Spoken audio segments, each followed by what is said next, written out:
Para esto vamos a hablar en este momento con el obispo García Cuerva. Obispo, muy buenas tardes. ¿Cómo le va acá? Pablo Bicher, Nancy Páez, los saludan. Buenas tardes, ¿cómo están ustedes? Un saludo grande para toda la audiencia. Obispo, bueno, ¿cómo son los protocolos, por ejemplo, para lo que es las misas, ¿no? Que es por ahí el ritual litúrgico que congrega más gente. Y bueno, más que se viene la Semana Santa, ¿no? No nos olvidemos. En realidad tenemos que tener en cuenta que estamos hablando de la diócesis más grande del país, ¿no? La diócesis de Río Gallegos, que es la provincia de Santa Cruz y Tierra del Fuego, con lo cual en cada localidad y en cada ciudad los protocolos son absolutamente diversos.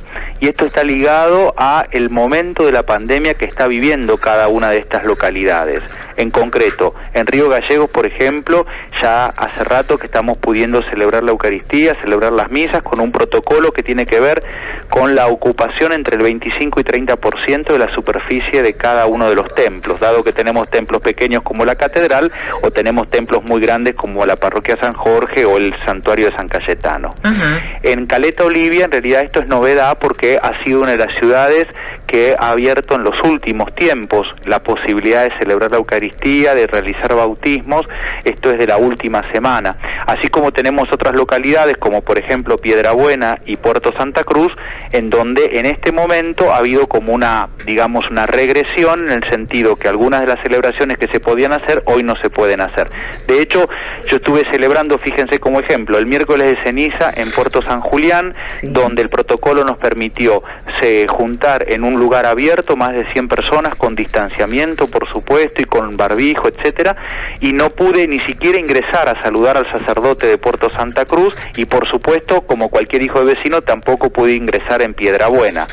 Es decir, cada una de las localidades va teniendo como una respuesta distinta. En esto nosotros nos dejamos siempre guiar por el COE municipal y por supuesto por las autoridades provinciales, ¿no? Por el ministro de Salud, que es el que nos va orientando. Claudio García va diciendo cómo son las cosas y nosotros tratamos en eso de, bueno, de seguir con el planteo que hicimos el año pasado, que es que tenemos que cuidar la vida y que tenemos que cuidar la salud.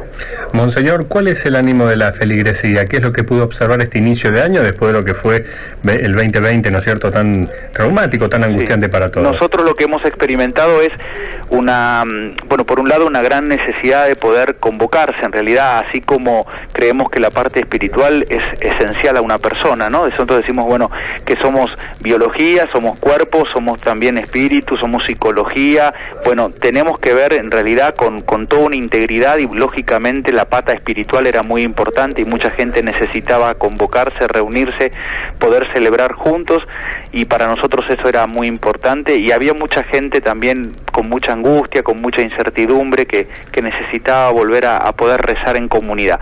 Por otro lado, lo que vimos también es mucha precaución, mucha madurez en esto, gente que se sigue cuidando, gente que está pidiendo las misas por televisión, que si Dios quiere en pocos días van a comenzar una vez más los domingos, porque quieren seguirse también preservando y en principio quieren que las salidas sean acotadas y después mucha gente que, bueno, como ustedes decían antes, ¿no?, que tiene mucha esperanza en que termine la pandemia, mucha esperanza en la vacuna y bueno, y nuestra esperanza ha sido cascoteada, digo yo, por todos estos hechos ya conocidos.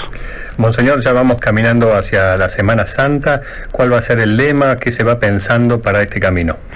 En realidad lo primero que nosotros pensamos para el tiempo de Cuaresma, que es el que estamos viviendo, es que la Cuaresma es un camino, y si es un camino hay que tener claro hacia dónde vamos, y vamos hacia los brazos de un Padre misericordioso que nos ama.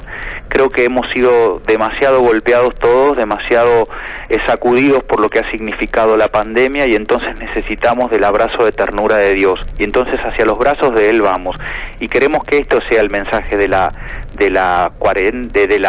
Cuaresma y por supuesto de la Semana Santa. Creemos en un Dios que nos ama, en un Dios que acompaña nuestro caminar y que nos llama una vez más, y esto lo dice el Papa Francisco en su última encíclica en Fratelli Tutti, nos llama verdaderamente a ser hermanos, sabiendo que más allá de todo la pandemia también nos unió, porque nos hizo dar cuenta que estamos todos en la misma barca y entonces es hora de unirnos y hora de dejar de lado ciertas diferencias. Monseñor, bueno, ya la sociedad de a poquito, la comunidad se va accediendo a la vacuna con algunas desprolijidades, pero bueno, ¿qué reflexión le merece? En realidad, bueno, lo primero que me merece es que yo sigo creyendo, como también nos dice Francisco, que la política es la más alta expresión de la caridad, ¿no? pero la política bien entendida, que es la política que lucha y que persevera en la búsqueda del bien común. Y desgraciadamente nos damos cuenta que hay algunos sectores que están, me parece, creyéndose que son una casta privilegiada, que no tienen nada de empatía con nuestro pueblo, y que mientras hay abuelos y hay gente enferma que sigue esperando, que se le cae la página de internet donde tenían que inscribirse, etcétera, al mismo tiempo tenemos parientes de diputados nacionales o de intendentes y todo que están todos vacunados, ¿no? Digo, tenemos que lograr en algún momento vencer una cuestión cultural que creo que tenemos muy metida los argentinos, y es la de la viveza criolla, la de el amiguismo, la de los privilegios. Me parece que tenemos que realmente insistir en esta búsqueda del bien común, no seguir creyendo en esta política que es la búsqueda del bien común, la búsqueda del bien de todos los argentinos y de todo nuestro pueblo, ¿no? El Papa insiste una y mil veces con el tema de que la vacuna tiene que llegar a todos, especialmente a los sectores más vulnerables. Entonces, por un lado, creo que es el camino la vacuna, y gracias a Dios que ha habido gente que ha trabajado tanto durante todo este tiempo en poder conseguirla, ¿no? Y hoy no tenemos que dejar empañar nuestra esperanza de salir de la pandemia por estos hechos, que yo no los llamo desprolijidades, ¿no? Yo creo que son situaciones extremadamente graves, que no quiero mirarlas desde el prisma de la política partidaria, porque claro, entonces empiezan las acusaciones de un lado y del otro, y uno dice, por Dios, y si fuera al revés seguramente se estarían acusando los que hoy defienden y los que defienden acusan. Bueno, todo lo de siempre, ¿no? Sí. Ya lo conocemos en esta Argentina. Hay que verlo desde el prisma de la moral, lo que está bien y lo que está mal, lo que es ético y lo que no es ético. Y en este caso me parece que podemos aplicar lo que es la cola de un banco. Nos molesta cuando alguien se nos quiere colar adelante, sí, nos molesta cuando alguien conoce al gerente y entonces entra por otra puerta. Bueno, eso no puede pasar, y mucho menos puede pasar con un tema pero tan sagrado como la salud y la vida. Monseñor, si bien se abre, digamos, la iglesia con este regreso a las misas, a los bautismos, a los casamientos también, sí, ¿qué pasa con aquellas personas que, bueno, por el riesgo de su salud y su edad, no pueden llegarse presencialmente a la iglesia? ¿La iglesia se acerca a la gente que está en estas situaciones? Por supuesto, nosotros lo primero que seguimos insistiendo es que tenemos que ser la iglesia en salida, ¿no? Que nos pide el Papa. Y la iglesia en salida es la iglesia en la calle. Y el año pasado, fíjense, con los templos todos cerrados, sí, con los templos con las puertas que prohibían el ingreso porque no podíamos celebrar la Eucaristía ni ningún tipo de sacramento, sin embargo fuimos una iglesia viva en la caridad, acompañando a la gente, recorriendo los barrios, llevando cajas de mercadería, atendiendo a los enfermos, en los comedores donde se repartían las viandas. Es decir, hemos descubierto que hemos podido ser una iglesia viva y una iglesia en salida, tal cual nos pide el Papa, pero al mismo tiempo me parece que en este tiempo también tenemos que pensar que muchísima gente es bueno que se siga quedando en su casa porque seguimos en tiempo de distanciamiento social, y por lo tanto todas las celebraciones que antes vos mencionabas, sí, las parroquias la mayoría las siguen difundiendo por las redes sociales, por el Facebook parroquiales, y por eso estamos gestionando una vez más con el Canal 9 y las autoridades provinciales la posibilidad de celebrar la Eucaristía los domingos, que parece que se ha metido mucho en el pueblo de Santa Cruz, y bueno, y la gente la demanda y la pide mucho, ¿no?